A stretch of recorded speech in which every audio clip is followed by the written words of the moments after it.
Salam bagi saya, Syed Sulaiman Arifin, bertemu bersua kita. Selama ini saya dalam bentuk suara dalam Sisak Radio. Kali ini saya cuba dalam bentuk video, khas untuk anda semua rakan-rakan Facebook, untuk sama-sama kita meneroka tentang apa yang berlaku sekarang ini, iaitu fenomena berkaitan dengan kemasyarakatan kita, terutamanya orang Melayu. Saya merasa agak bimbang dengan perkembangan yang berlaku di tanah air kita, tanah Melayu, Nusantara, yang fokus utamanya ialah bangsa Melayu itu sendiri, yang kelihatan terpecah-pecah. Mungkin ada yang tidak kisah hal ni, tak ambil pot. Tetapi pada saya, apa yang berlaku di masa kini menunjukkan satu keruntuhan tamadun Melayu yang telah kita cuba bentuk selama ini. Selama 400 tahun, orang-orang Melayu mengalami keadaan dijajah atau sekurang-kurangnya di bawah pengaruh kuasa asing. Kita dapat bangunkan kembali bangsa kita dengan memujuk mereka agar bersatu dengan objektif untuk menentang penguasaan Barat. Dan kita berjaya.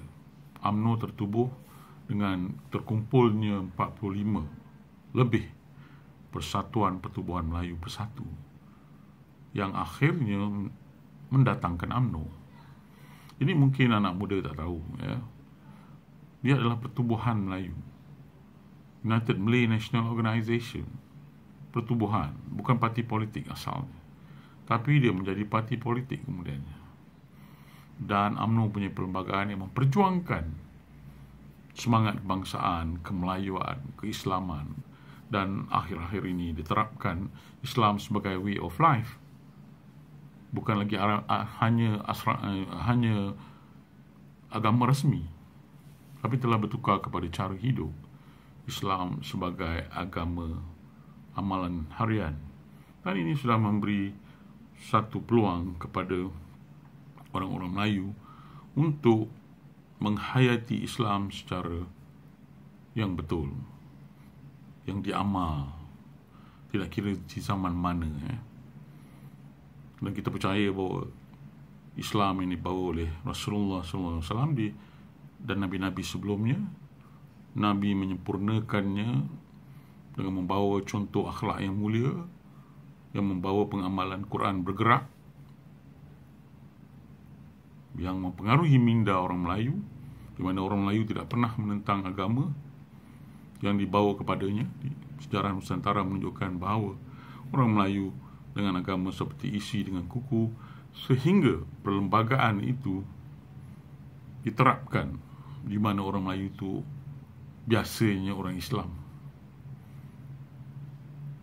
Jadi kalau melihat keadaan sekarang ni, perpecahan berlaku di sana sini, tidak ada pakar rujuk yang kita boleh rujuk.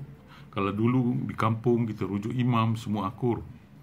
Tok Pengulu akur, Menteri Besar akur, Perdana Menteri orang akur. Tapi sekarang ini mufti pun orang tak akur, kerana entiti atau integriti ke semua level itu telah dipertikaikan. Adakah aras-aras kuasa itu memang benar-benar telah tergugat integritinya? Kita tidak pasti. Mungkin kita punya satu perspektif yang lain yang dipengaruhi oleh anasir luar, atau mungkin juga institusi-institusi yang berkenaan juga tidak memelihara integriti, sehingga ramai yang curiga untuk menyerahkan kuasa membuat keputusan.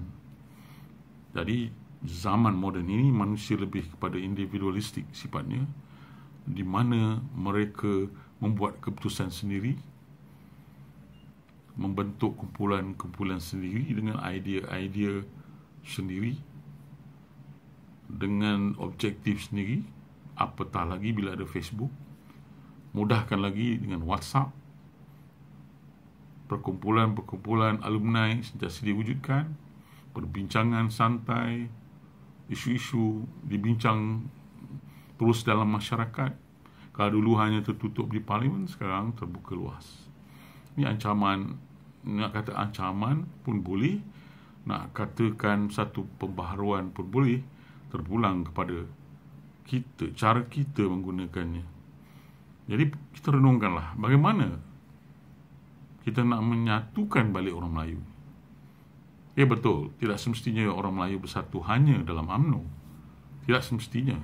Tapi jangan lupa UMNO adalah parti trust, sehingga pernah UMNO hampir terkubur in bracket. Akhirnya dihidupkan kembali. Begitu rindunya orang Melayu dengan UMNO. Kalau UMNO itu dapat menunjukkan dapat mencuit hati rakyat kembali, saya rasa tidak perlu parti baru. Kembali bersatu dan membentuk satu parti yang lebih kuat.